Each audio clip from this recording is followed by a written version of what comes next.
Em destaque no Panorama CBN, a força dos protestos contra o PL da dosimetria que ocorreram em vários cantos do país.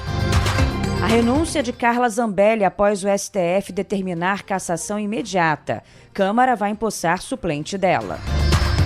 Os detalhes do ataque terrorista numa festa judaica na Austrália. Eleições no Chile. Conservador José Antônio Cast é o novo presidente do país. Panorama CBN. Oi, tudo bem? Eu sou Bianca Santos e esse é o Panorama CBN da manhã de segunda-feira, 15 de dezembro de 2025. Tudo tranquilo no fim de semana? Espero que tenha sido. Vamos juntos para mais uma semana cheia de notícias e eu te conto em menos de meia hora o que de mais importante acontece no Brasil e no mundo. Começo contando que o presidente da Câmara, Hugo Motta, deve empossar hoje o suplente da deputada Carla Zambelli, que renunciou ao mandato. A parlamentar, presa na Itália, abriu mão do cargo 2 dias depois de o Supremo Tribunal Federal anular uma decisão da Câmara que rejeitou a cassação dela. O ministro Alexandre de Moraes tinha dado 48 horas para que o presidente da Câmara, Hugo Motta, cumprisse a decisão judicial e empossasse suplente. Segundo o jornal o Globo, Motta então articulou com líderes do PL, familiares e advogados de Zambelli uma saída honrosa para bolsonarista. O líder do PL na Câmara, Sóstenes Cavalcante, falou que a renúncia foi uma estratégia para evitar a extradição da deputada da Itália, onde ela está presa. A renúncia da deputada Carla Zambelli tem um objetivo claro, estratégia jurídica, para reforçar sua defesa na Itália contra a sua extradição ao Brasil, bem como a sua soltura imediata naquele país.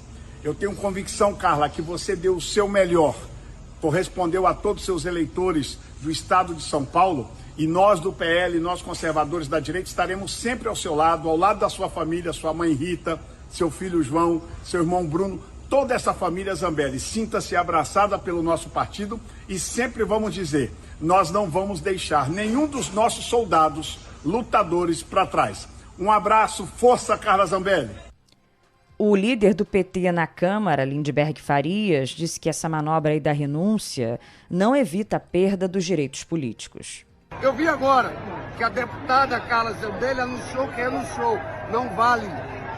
O presidente Hugo Motta tem que seguir a determinação judicial do ministro Alexandre de Moraes, que manda afastá-la. Ela não tem mais poder de renunciar, ela não tem mais direito político. Chega dessa bancada de foragidos. Até o final do ano, a gente vai continuar exigindo, batendo forte, para que o mesmo aconteça com o Ramalho e que o mesmo aconteça com o Eduardo Bolsonaro.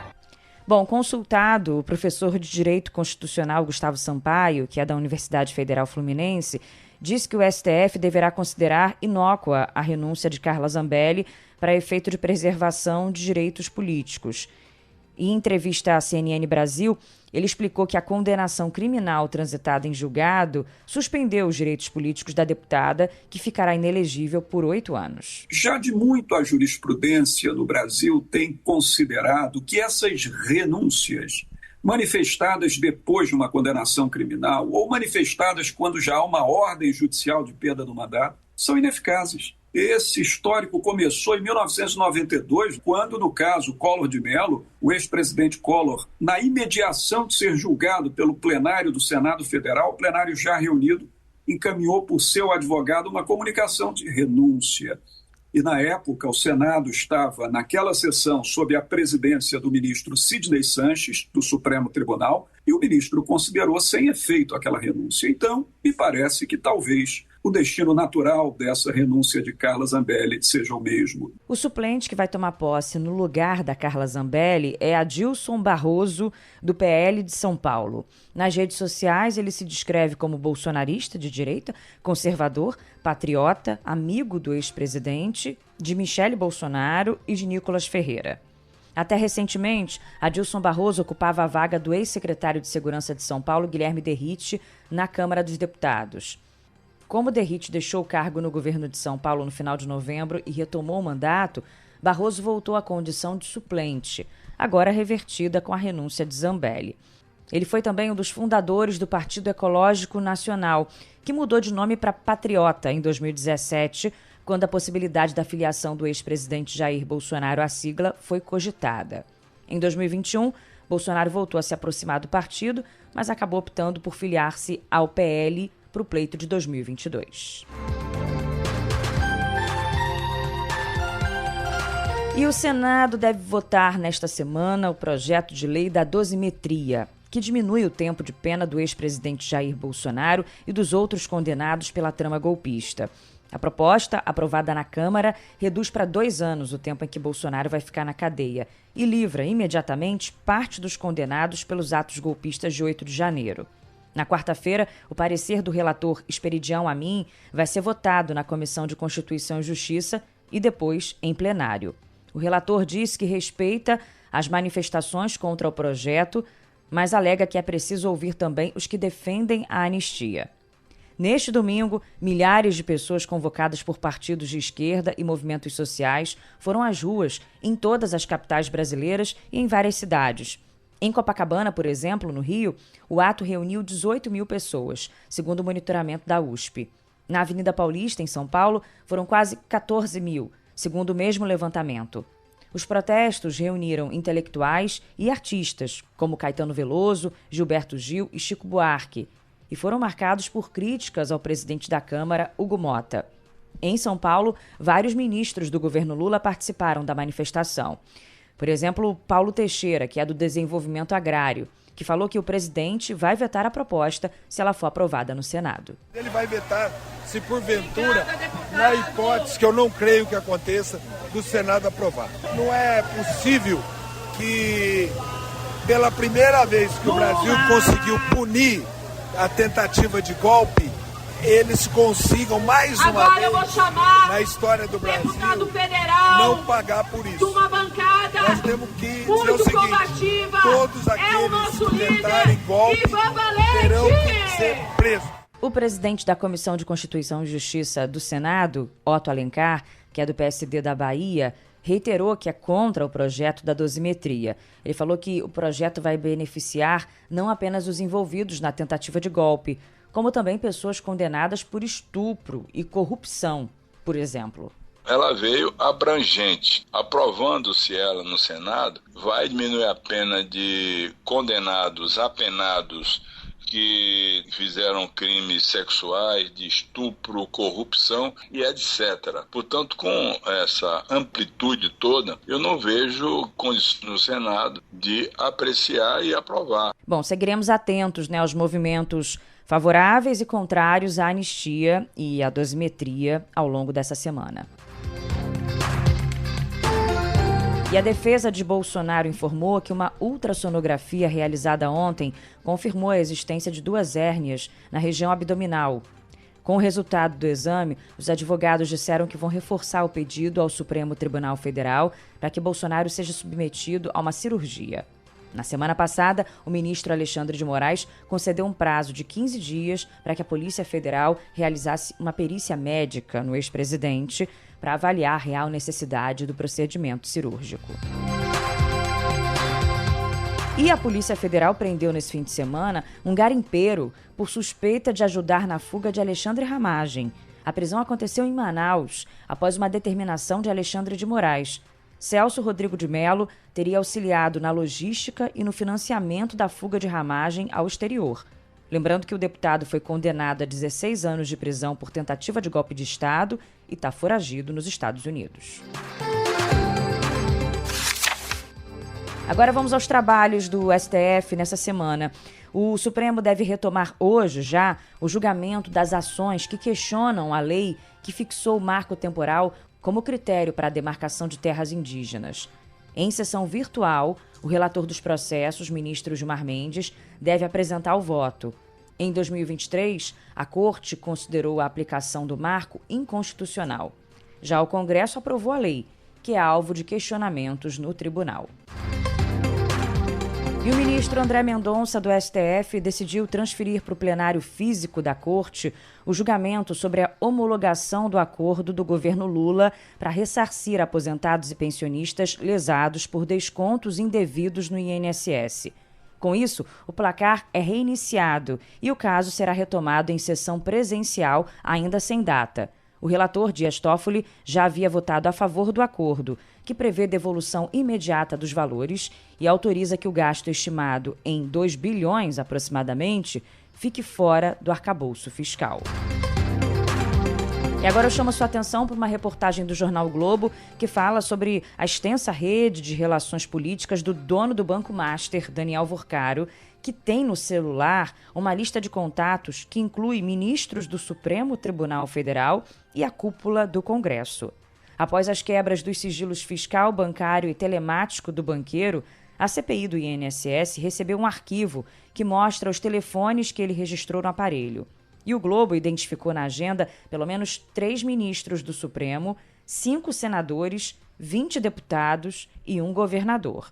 Não há informações sobre trocas de mensagens ou ligações, apenas a lista com os contatos. Procurado, Vorcaro não se manifestou. Lembrando que ele é peça-chave nas investigações sobre um suposto esquema de fraudes na concessão de créditos falsos e crimes contra o sistema financeiro. Ficou preso por 9 dias e foi solto mediante o uso de tornozeleira eletrônica.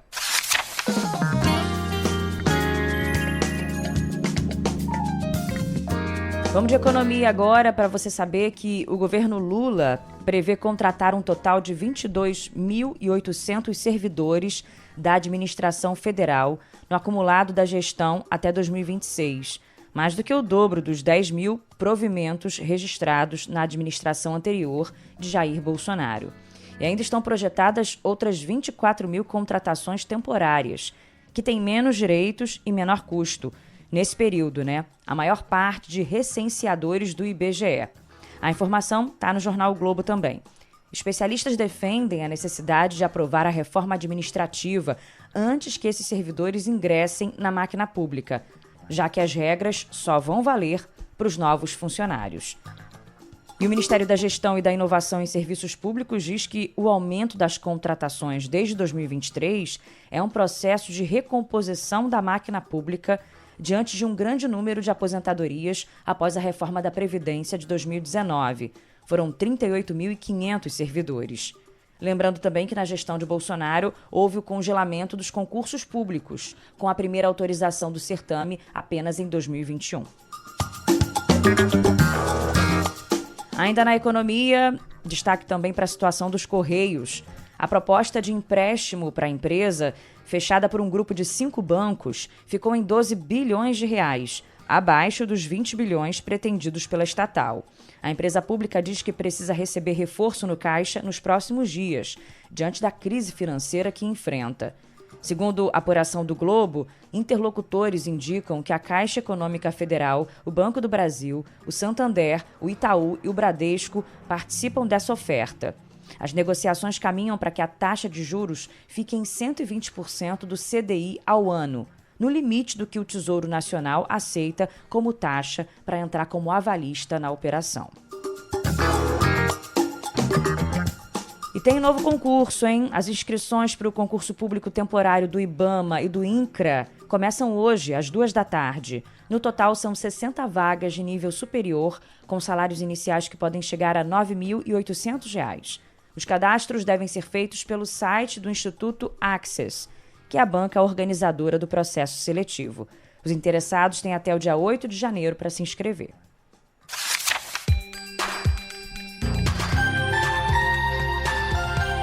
Vamos para São Paulo agora falar sobre a falta de luz.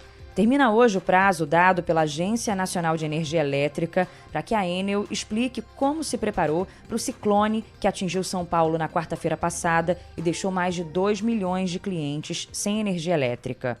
A empresa vai ter que apresentar a execução detalhada de um plano de contingência e a cópia do laudo meteorológico usado para o pré-alerta.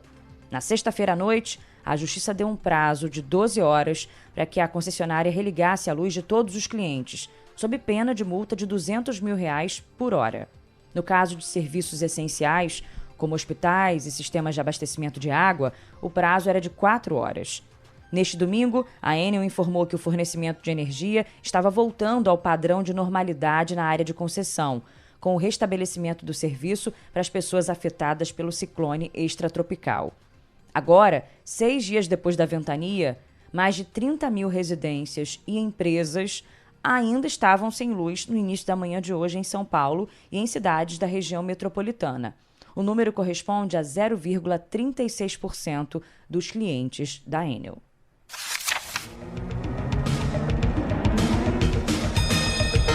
Agora vamos aos destaques internacionais.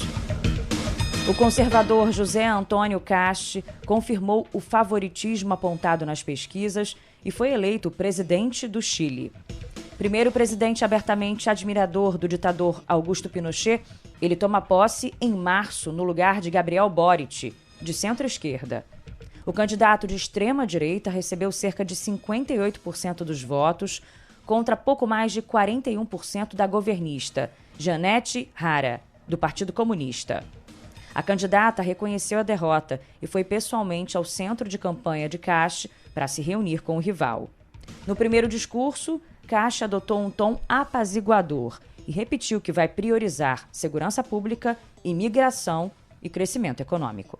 Tenho que ser muito honesto desde o primeiro dia. Aqui não há soluções mágicas. Não cambia todo de um dia para outro e vocês bem lo sabem. ¿Cuáles van a ser nuestras prioridades? ¿Cuáles van a ser nuestros planteamientos y cuáles los plazos en los que nosotros vamos a decir que esto se puede hacer con la colaboración de todos, oposición y gobierno? Y esos hitos están en seguridad, en inmigración y en progreso económico. Desde 2010, a direita e a esquerda se revezam no poder no Chile, a cada eleição. Mas para a professora de Relações Internacionais da Universidade Federal de São Paulo, Rejane Bressan, dessa vez o cenário é diferente por causa da posição mais extrema de Antônio Kast. Ao longo desse século em que o Chile presenciou a alternância de poderes, no entanto, com governos mais ao centro, ou seja, centro-direita, centro-esquerda, como Michelle Bachelet e Sebastián Piñera. No entanto, agora nós estamos falando da vitória de um governo de extrema-direita. Ele é um governo que quer combater a violência e a insegurança, que é um grande tema em toda a América Latina. No entanto, ele relaciona essas duas temáticas e diz que vai mandar de volta às suas casas os imigrantes. Logo após a vitória, o conservador Antônio Kast também recebeu as felicitações do atual presidente do Chile, Gabriel Boric, com quem falou por telefone. Os dois agora começam a transição, que vai durar até o dia 11 de março, quando o presidente eleito toma posse. Além dos opositores, Kast recebeu os parabéns de futuros aliados internacionais, como o argentino Javier Milei, o secretário de Estado americano Marco Rubio, o paraguaio Santiago Peña e o boliviano recém-eleito Rodrigo Paz. O presidente Lula cumprimentou Antônio Kast pela vitória e disse que vai trabalhar com o novo governo chileno pelo fortalecimento das relações bilaterais. O primeiro-ministro de Israel, Benjamin Netanyahu, disse neste domingo que alertou o premier australiano de que as políticas públicas do país fomentavam o antissemitismo. A declaração foi feita depois do ataque a tiros contra participantes de um festival judaico numa praia de Sydney, que deixou 16 mortos, incluindo um cidadão israelense e um rabino britânico, e ainda 42 feridos. Benjamin Netanyahu classificou o ataque de assassinato a sangue frio e disse que o antissemitismo se espalha quando os líderes ficam em silêncio. Segundo a polícia local, os autores do ataque são pai e filho. O pai, de 50 anos, foi morto pelas autoridades. O filho foi detido e sofreu ferimentos, mas está em condição estável. O primeiro-ministro australiano, Anthony Albanese, afirmou que a ação teve como alvo a comunidade judaica durante o festival. Um dos feridos é o homem que aparece num vídeo desarmando um dos assassinos. Ele é um comerciante de frutas que sofreu ferimentos à bala, mas que se recupera bem no hospital, segundo familiares. O brasileiro Daniel Silva Gonçalves, que presenciou o atentado, contou na Globo News como é que foi o momento de tensão. Começou um monte de gente correndo, tinham 2 atiradores com, não sei se era fuzil, com tipo de arma, mas era uma arma bem grande, atirando em todo mundo na barraca. Começaram a correr, diversas crianças estavam com a mãe, correndo, chorando. A gente não conseguiu sair da área nem para chamar Uber, porque o Uber naquela área, tipo, o aplicativo parou de funcionar. Acho que era tanta gente pedindo Uber para sair daquela área, porque parecia um filme de terror, literalmente. O Itamaraty repudiou o atentado e expressou solidariedade às famílias das vítimas. O presidente Lula também condenou o ataque. A Confederação Israelita do Brasil manifestou consternação e solidariedade à comunidade judaica da Austrália. Para a entidade, atacar judeus enquanto celebram sua fé não é apenas um crime contra indivíduos ou contra uma comunidade específica. É um ataque aos valores mais fundamentais da convivência democrática, à liberdade religiosa e ao direito de viver sem medo. O presidente da Ucrânia, Volodymyr Zelensky, disse que o país abriu mão da ambição de ingressar na Organização do Tratado do Atlântico Norte, a OTAN, em troca de garantias de segurança do Ocidente. A iniciativa é parte de um compromisso para encerrar a guerra com a Rússia. A declaração foi dada antes de reuniões que o chefe de Estado terá com representantes dos Estados Unidos na capital alemã, em Berlim. A desistência de ingressar na OTAN é uma das principais exigências feitas por Moscou a Kiev. O ator e cineasta americano Rob Reiner e a esposa Michelle Singer foram encontrados mortos em casa em Los Angeles, nos Estados Unidos. A informação foi confirmada pelo governador da Califórnia, Gavin Newsom. Na carreira, ele dirigiu clássicos como Harry and Sally, Feitos um para o Outro e Conta Comigo. O Departamento de Polícia afirmou que o caso deve ser investigado como homicídio. E a agência de notícias Associated Press informou que ambos foram encontrados com ferimentos causados por facas. Aqui no Brasil, acontece a despedida ao ator, diretor e produtor cultural, além de ser comentarista de carnaval também, Haroldo Costa. O velório foi marcado para esta segunda-feira na quadra do Salgueiro, no Rio de Janeiro. Haroldo morreu aos 95 anos, no sábado, após enfrentar problemas de saúde relacionados à idade avançada.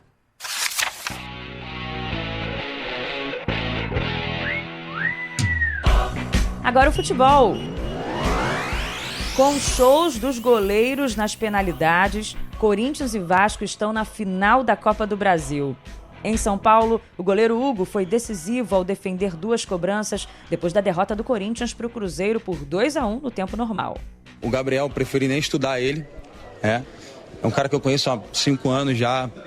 Na verdade, gente, desde 2019 que a gente trabalhou junto. E eu preferi não estudar os pênaltis dele e ir no meu feeling ali, no que eu senti no momento. Graças a Deus fui feliz, conseguimos sair daqui classificado. O grupo está de parabéns, foi um jogo muito difícil. A equipe do Cruzeiro é uma equipe muito qualificada. E a gente conseguiu se manter muito bem no jogo. E vamos para essa final buscar nosso sonho aí. Ele se referia ao Gabigol, que perdeu o pênalti para o Cruzeiro. No Rio de Janeiro, o Vasco também perdeu no tempo regulamentar por 1-0 para o Fluminense, mas o goleiro Léo Jardim defendeu 2 pênaltis e levou o time à decisão da Copa do Brasil depois de 14 anos. O herói da classificação vascaína declarou que é fã do goleiro do Fluminense, Fábio, que continua brilhando aos 45 anos. Fábio é um grande goleiro,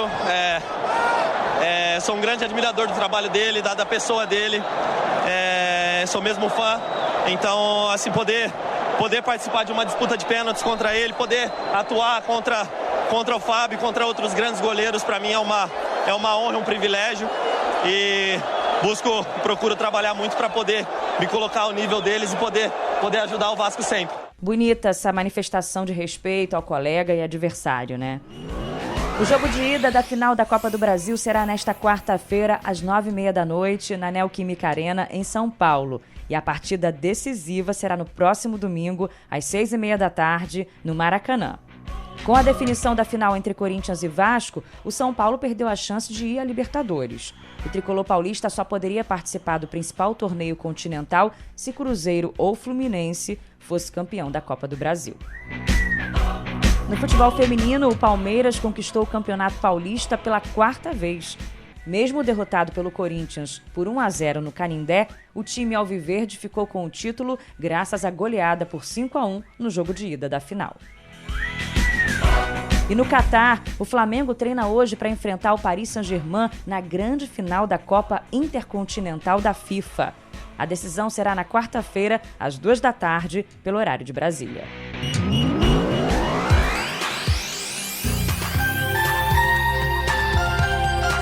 E ponto final no Panorama CBN da manhã de hoje. Mas a semana tá só começando e nós vamos juntinhos, né? Você, eu, nosso DJ Laerte Afonso e nosso editor Edmilson Fernandes. O time do Panorama CBN da manhã. Lembrando que tem também o Panorama da noite, com Leandro Gouveia. Um beijo grande, obrigada pela companhia e até amanhã.